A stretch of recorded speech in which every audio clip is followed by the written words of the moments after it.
Yo, what's going on, everyone? Scotty Eaton, aka Scott Free, and I just wanted to make this video because I wanted to address and react to the Joe Budden podcast finally coming to an end, unfortunately. And this is something I wanted to talk about as soon as I saw it yesterday. I wanted to make a video. I just had to find these two photos that I'm going to show you in a little bit. But, yeah, I mean, overall reaction is it sucks. I looked at that podcast as one of my favorite.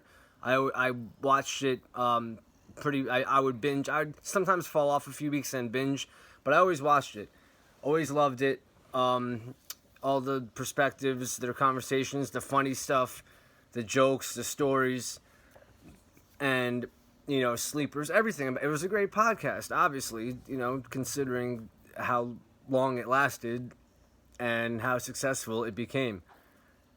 So, either way, that and plus, it seemed like they weren't just podcast buddies. Like, they were actually friends, you know? And it seemed that because of personality clashes and things that, you know, went on behind the scenes, it seems like these guys might not even be friends anymore. You know, hopefully not. You know, maybe they just need some time to cool off. That happens to a lot of people. But basically, after seeing both sides of the story, it seems as if Joe is saying that, you know, he kept the book straight. And basically, if, you know, it wasn't, he has the attitude like if it wasn't for him, you know, there would be no podcast. And I feel him on that. It's called the Joe Budden podcast. If it wasn't for Joe's celebrity, you know, his rap career along with his reality TV show career, every other thing he's done, you know, it definitely would not have as big of an audience, and just, you know, being able to take off from Joe Budden TV, like before he started the podcast. So, just seeing how far he came, it's just awesome. And, you know, I thought these guys were like growing bigger, going on tour more. It seemed like they were like one of the best podcasts like ever. And Joe being Joe, you know, I figured he would be smart, get themselves a deal, then better deals, and more deals would come to the table. But you know, it seemed that at the end of the day, you know, they parted ways because of like a little bit of everything. Petty shit, Joe's ego, their ego, not agreeing on things. It seemed as if Joe took it to the point where he said and did things to Mal and Rory that made them say, like, who are you? Because I just watched their side of the story, and they both say multiple times, like, Joe, like, who are you? Like, right, who are you right now? And I get that. I've been there with people, and, you know, when you got a friend that you thought was, like, cool, he's making it out to seem like you were a bum, like, on some homeless tip, and that he found on the streets, and he gave you everything, and you wouldn't be shit without him, and you hide in the detergent. Like, you know, I could tell, like, that kind of that pissed him off, rightfully so, because he wasn't that dude. He said that he had money, maybe even more than Joe at the time when they met. I'm not going to, you know, speak on that. I don't know the truth on that, but from my point of view, it just seems that Mal and Rory, from the deal that was made, they wanted to simply see the books. And when Joe said something to Mal, like, this is none of your business, that is something that if I was in his position, I would be mad about. Because it's like, dude, this is past business. This is just us being, you know, us being boys. And just trusting each other that the numbers are right. We're all getting paid what we deserve. And that's that. And it's just so stupid that yeah, I forget who said it before, like, more money, more problems, you know. That's the cliche thing to say in a situation like this, but it seems like that was a good part of the case, and they just could not see eye to eye in the end. and it just sucks. I wonder if this podcast is going to go for a while. You know, Joe got some new people on there, and I can see from what Maul and Rory were saying, if I had to take a side, I would take their side, because over the years, as a hip-hop fan myself, I noticed that Joe Budden, his music and his talent speak for itself. Bar for bar, he can hang with anybody in the industry. Very underrated. He had that one hit, Pump It Up, which is a smash. If I could be a one-hit wonder, that's the type of one-hit wonder I would want to be, Joe Budden. Because even though you can argue that was his only smash hit, he still stayed relevant. People still listened to his music. He still dropped albums, mixtapes, was relevant in multiple hip-hop beefs. You know, some got him in trouble, but the thing, I give him his credit where it is deserved. But at the same time, he did have an ego. Maul even, Rory said it. I don't know if Maul said it. Rory's like, the first time I met him, he had the biggest ego ever. Like, you know, I'm assuming that was probably like mid-20s Joe. Like, you know, a couple of years after Pump It Up dropped. Like, you know, he's young, in his early to mid-20s. You know, feeling yourself. You got the money coming in. You know, you got the girls. You got the shows. And that happens to a lot of people. You know, but when it comes down to your true friends, ego should go out the door, and it should be who's fair. And it just seems to me that Joe has an ego and a problem where he doesn't see things the way they should be from every angle. And he speaks very quick. When he got into that beef with Method Man, he said a lot of things that I would take, if I was Method Man, as an MC, as an artist, as a man, I would take offense to. Like, you know, on the radio, I remember him saying during that beef, if Method Man was right here and he spit a verse in front of you, your face would not change. Like he was making him sound like he was like not only at his level, but like trash. And it's like, come on, dude, that's Method Man. Like you know, that guy earned his spot. He's a legend. Like, just the same with Redman, and that's what got him in trouble when he got hit by was it Raekwon or Raekwon's brother that time, and he was blogging with, like, you know, ice packet over his eye during the Slaughterhouse days. And, you know, I felt bad for him at the time, but I was hoping, you know, maybe that would, like, help him out. Because sometimes that's what people need, is a punch in the face to change, like, you know, some ways that got him into that situation. So it doesn't seem like Joe changed much, though. Like, at this point, how much money can you get? And if you're not willing to let them see the books, if you think that's none of your business, if you never let them see the numbers, but the contract is percentage-wise, that's fucked up. As not even as like professionals. If you just met these guys from yesterday and started the podcast, then but like you knew these guys like for a while, right? You know, these are supposed to be your friends. At that, it's not even a matter of you work for me. Like, that's what Maul started to feel like. Joe thought like I worked for him. I was an employee, and he's like, it's like I would if that's me, I would show all my dudes. Here's the numbers, and everything would be cool. I would want to make sure, like, you guys cool with these? You know, you guys take a percentage? Is this okay? And if it came down to it and they weren't happy, I would take a cut. You know, like, if I'm living in that house that he has, and I got everything that he's got, and I got the money he's got in the bank, am I gonna ruin a friendship over percentages for a podcast? That just doesn't seem right. But that seems like Joe's personality. And the funny thing is, the one reason that made me want to do this video was because a few years ago, when he dissed Eminem after Revival came out, I was talking to him on Twitter. I was talking to Crooked Eye, and Crooked Eye tweets me back, and he's like, basically what happened was people thought the album sounded too much like an Eminem album because he produced the whole thing, and they were kind of upset on that. But what happened? Joe disses Eminem. Joe, like, messes everything up, and that's it. Now, what happens to Everyday Struggle? that was one. As soon as that show came out, I watched every episode. Him and Academics were great going. It was like Stephen A. and Skip Bayless back in the day, going back and forth at each other. It was funny, entertaining, and just an awesome show. I loved it. As soon as Joe bounced, for whatever reason, he couldn't get a, then Star came in. I'm like, this. I never liked Star. I'm sorry.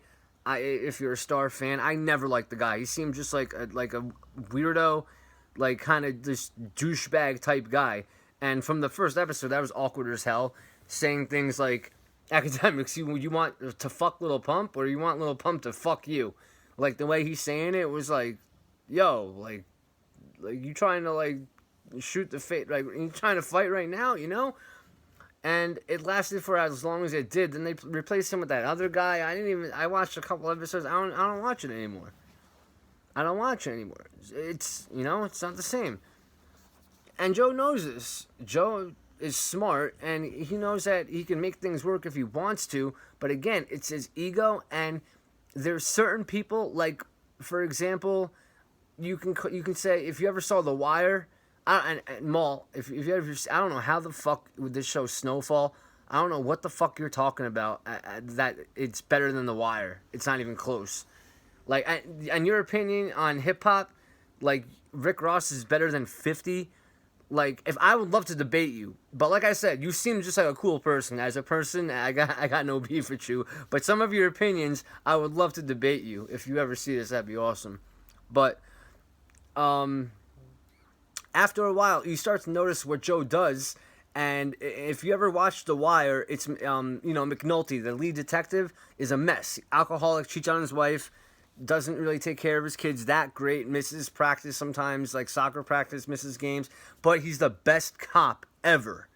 He's the best detective. He gets the job done, and it's just his personal life is a mess. But he also doesn't give a fuck about the rules of being a cop, and even his own partner said one time in an episode, Jimmy, you're not good for people. And also, another quote from the same show was, Jimmy, you set fire to everything you touch, and then you walk away as it burns down in flames. And one day, I said that to Joe Budden after he dissed Eminem, a few years ago, when that happened. And that's when Crooked Eye told me what I said about the consensus was, the album sounded like an Eminem album. And this is when I can show you the two tweets right here.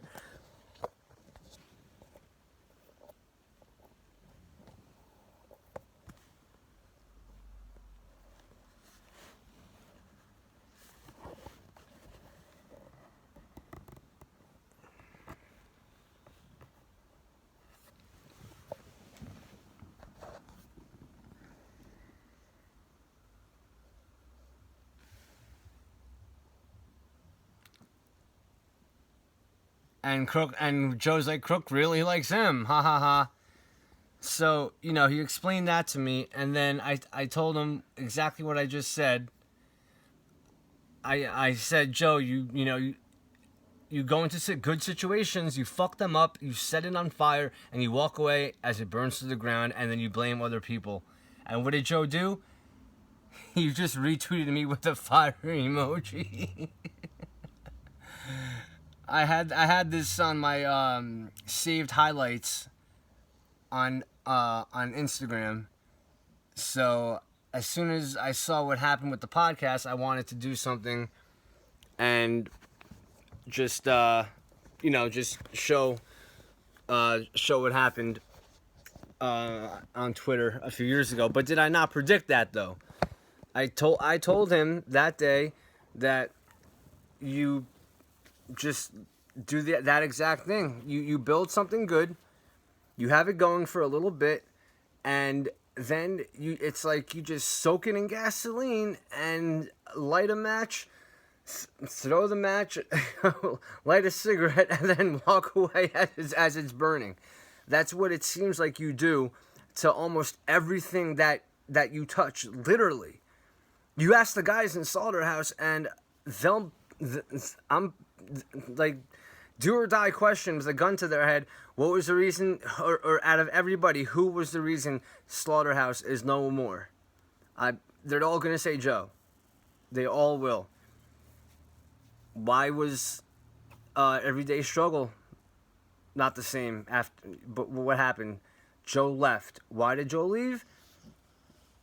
You know, that's another debate for another day, but it's just, you know, he walks away from a lot of good things, whether it's his fault or not, and it doesn't always look good in the public eye. You know, especially this situation where you got two of your buddies of how many years talking about you like they said they didn't even know you. You know, like when a friend gets to that point, and they both, and you know, it's what they said is I always say the same thing. Money doesn't change you; it only brings out who you are. You know, times a million. And it just seemed like, you know, Joe was getting a crazy ego, and acted as if, you know, these guys were nothing. They would have been nothing, and they were easily replaceable, which is why he had an episode after they got into that argument, and he fired Rory, which is why, you know, they said that he kind of, like, that was kind of Joe's way of saying, see, I could do this without you guys. You're replaceable. You know? Like, you don't know what you owe me. And you can't have it both ways, Joe. If you're going to be a good person to help people, then money shouldn't ever be the first thing on your mind, which he claims it's not. But in this situation, that's the exact thing that tore apart the podcast. The contracts, the money, everything. And, you know, you said that, like, you just told him straight up, it's none of your business. Like, how is the total, if we're getting percentages of the total profit, like, why can't we just see that number? Like you're saying that, like, you're some, like, CEO of the podcast, and, you know, we're just employees on the ground level that don't get to see the true numbers. Like, we're not bored, you know? I totally get that. And in this situation, Joe has no excuse, in my opinion. This is on him. Could there have been different things that Mull and Rory did? Sure. But overall, this is what I told him years ago. You know, you go into a good situation and you make something great, and sooner or later you fuck it up and you set it on fire and just walk away as it burns. I hope that you guys fucking talk again and start a podcast up again in a few weeks. I don't know what's gonna happen, but I hope you guys, at least if you don't do a podcast, at least become cool with each other again, talk behind the scenes and hash everything out, and, you know, that's it. I think you guys jumped back into it too early. You should have took a few more weeks off and got everything out that you wanted to, because Rory even said Joe was saying some personal shit on the podcast that Rory didn't want. And, you know, that's what started to piss him off, that, like, they agreed not to talk about it, and like, you know, like, come on, Joe, like, what are you, running out of things to say? Like, why are you going to do that if someone tells you, like, please, like, don't talk about this on air? Like, why would you do that to your friend? So it just seemed like Joe just became typical, like, type A personality, asshole Joe, and, you know, they didn't want to take it anymore. So I get it. It just sucks. You know, that's one good podcast that's gone. Makes me want to start my podcast again, either with a friend. I had a couple of friends in mind. I got to talk to them. If not, maybe I'll do it alone. Let me know in the comments if you would really seriously, if I couldn't find anybody, would you still want to watch? Do you want to watch a podcast with me? And even if I can't find any friends, do you still want me to do it alone? Because I did it before, and maybe once in a while I'll have a guest. But would you want to see a podcast once a week or every 2 weeks of me, maybe a half an hour to 45 minutes, just talking about the general things I talk about, sports, basketball, the NBA, TV, movies, current events, hip hop, music. So, you know, just let me know in the comments. Thank you everyone that's been sharing my stuff. I got a bunch of new music coming out. I got a new single with a singer from Australia. She did an amazing job. I can't wait for that to come out. That's going to be coming out first. Then I got my EP ready, and one song on my EP will be a feature from a special surprise guest. Let's just say he used to rap with one of the biggest rappers in the world. He used to be in a group with them. I'll leave that as a surprise for my next video or whatever, but we're doing a song together for my EP, and I'm also filming the rest of my video for the runaround. Sorry, it got pushed back a little late. My filmer needed some time, so we're supposed to go tomorrow to finish it up, hopefully, and then it'll be edited in like a week or two. So I'll keep you guys posted on that. So we got the music video coming out, we got a new single coming out, and then after that, we got a whole new EP, which is going to be like 6 or 7 songs, counting the intro, called Targeted Individual. So, I got other content I will let you guys know in other videos, not this one. But to keep it short and sweet, if you can, just pray for a few friends of mine. I don't know, I'm not going to say their entire names. I'm just going to call them T, J, and L. If you can pray for those 3, they're targeted individuals, and they are going through a lot of things right now. They're going through hell right now, and I feel terrible that I can't help them. So if anyone can please send prayers their way, I'd really appreciate it. You will learn more if you don't know what a TI targeted individual is. You're going to learn more when I drop my EP. So, you know, I'm trying to raise awareness on that as well. But enough about that. If you can keep those people in their prayers, and that's it. Let me know if you want to see me talk about anything else. For the most part, I was going to keep it basketball, music, hip-hop, current events, and, you know, just general, like, stories or, you know, whatever here and there. So, yeah, let me know if you want to see the podcast, and thank you. I can't wait for you guys to hear the new music. I'll let the video end with a little snippet, and you can hear that for a second. Hey yo, Scott Free, just about to go in on these bitch ass gang stalking pieces of shit.